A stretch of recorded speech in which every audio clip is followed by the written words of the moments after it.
Congress party द्वारा विधानसभा चुनाव के चलते अपने सभी प्रवक्ता और नेता मैदान में उतार दिए गए हैं और उनके द्वारा लगातार अलग अलग जिलों में प्रेस कॉन्फ्रेंस कर भारतीय जनता पार्टी की सरकार के खिलाफ मोर्चा खोल लिया गया है।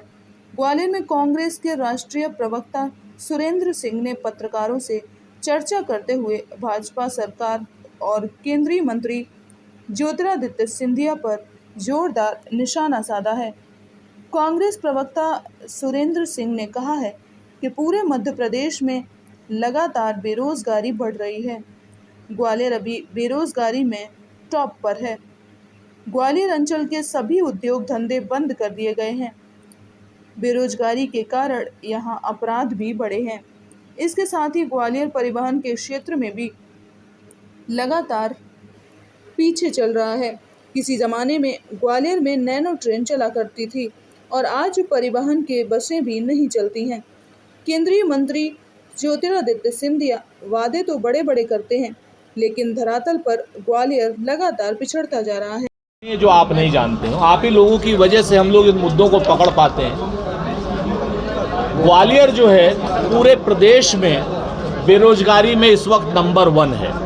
वैसे तो मध्य प्रदेश देश में नंबर 1, 36 या 39 लाख बेरोजगार पूरे मध्य प्रदेश में रजिस्टर्ड हैं। सरकार कहती है पिछले 10 सालों में 167 लोगों को नौकरी दी और पिछले साल तो शायद 21 लोगों को दी थी। ये विधानसभा में ग्रेवाल साहब का हमारा प्रश्न था, उसमें उसका जवाब आया था कि साहब पूरे प्रदेश में सबसे ज़्यादा अगर बेरोजगारों की संख्या है तो ग्वालियर में। जब ग्वालियर में बेरोजगारों की संख्या इतनी ज़्यादा है तो अल्टरनेटिव रोजगार देखे जा रहे हैं। दतिया में एक नया रोजगार पैदा कर दिया भाजपा ने। जिस दतिया में हर लड़के की कमर में करधनी सजती थी, उसी दतिया में आज की डेट में पिछले 18 सालों से करधनी की जगह पिस्टल टंगती है।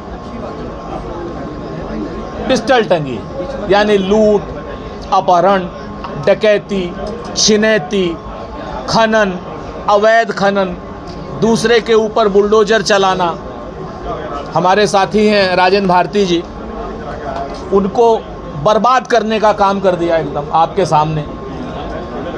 या तो माईवे या हाईवे जिस तरीके से वहाँ किया गया, जिस तरीके से यहाँ ग्वालियर में आपने रोजगार ख़त्म करके बेरोजगारों को और हमारे नवयुवकों को निराश किया।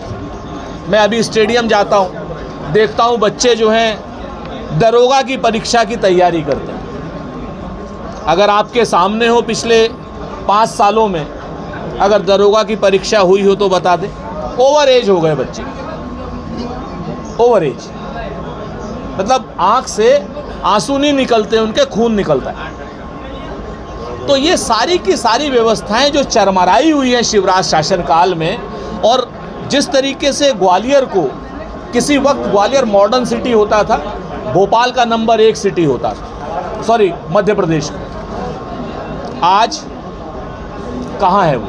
इंदौर में मेट्रो, भोपाल में मेट्रो, लेकिन ग्वालियर जो सबसे पहले मेट्रो थी वो एक मोनो रेल होती थी, नैनो रेल होती थी, वो तक खत्म। ग्वालियर में कोई परिवहन की व्यवस्था नहीं है, सरकारी बस नहीं है, सिटी बस नहीं है। 18 सालों में कोई नया हो, ठीक है।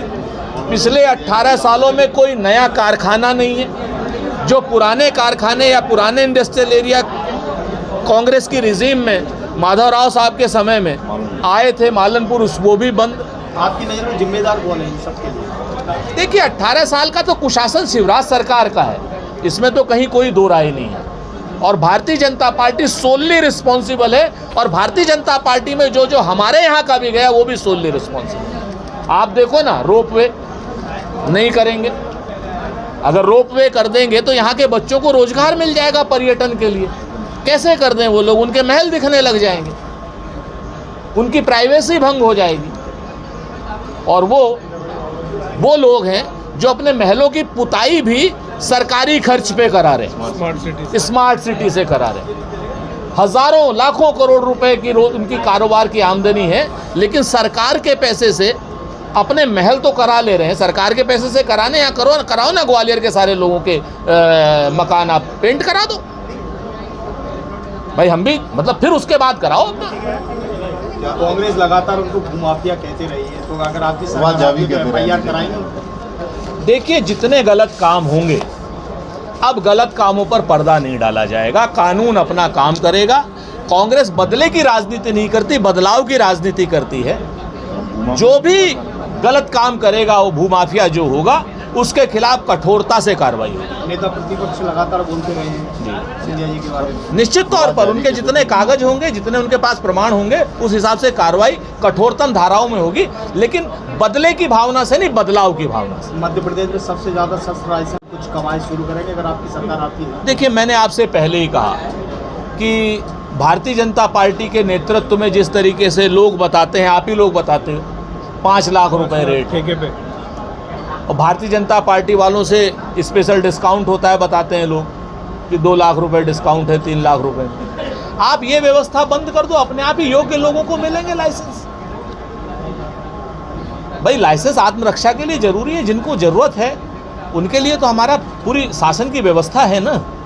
संविधान को ओवर रूल करके भारतीय जनता पार्टी ने लाइसेंस दिलवाए हैं, जो गलत है। नरोत्तम मिश्रा जी ने कहा है कि सीएम के चेहरे पे, मतलब शिवराज जी के चेहरे पर चुनाव नहीं लड़ा जा रहा, पीएम मोदी के चेहरे पर। अब नरेंद्र मोदी तो कह रहे हैं कि कमल के चेहरे पे लड़ा जा रहा है। सच बात यह है कि भारतीय जनता पार्टी जिले जिले में मुख्यमंत्री बना रही, थोड़े दिनों बाद वो गांव-गांव में और घर घर में मुख्यमंत्री बनाएगी। नरेंद्र मोदी जी 2014 में सुबह के 9 बजे के सूरज थे चमकते हुए, 2019 में दिन के 2 बजे के सूरज थे, और 2023 में वो शाम के 5 बजे के सूरज हो गए हैं ढलते हुए। आपने देखिए, कर्नाटक में 10 दिन रहे वो, मणिपुर जल रहा था, 10 दिन लगातार अपने ऊपर फूल माला और पुष्प करवाते रहे, रोड शो करते रहे, मुँह की खाई, क्योंकि अब उनके नाम पर वोट नहीं है। हिमाचल में भी उन्होंने मुँह की खाई, तो अब तो वो 5:30 पौने 6 के सूरज हो गए ना। मध्य प्रदेश